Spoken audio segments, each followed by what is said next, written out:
کا معشوق روضت پیاره ګوره ګوره بل هلته پروت و که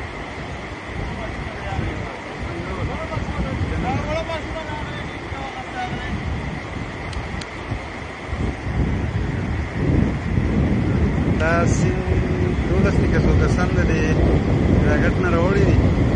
زما ښه دی دا درېیم کس دی چې راوتلی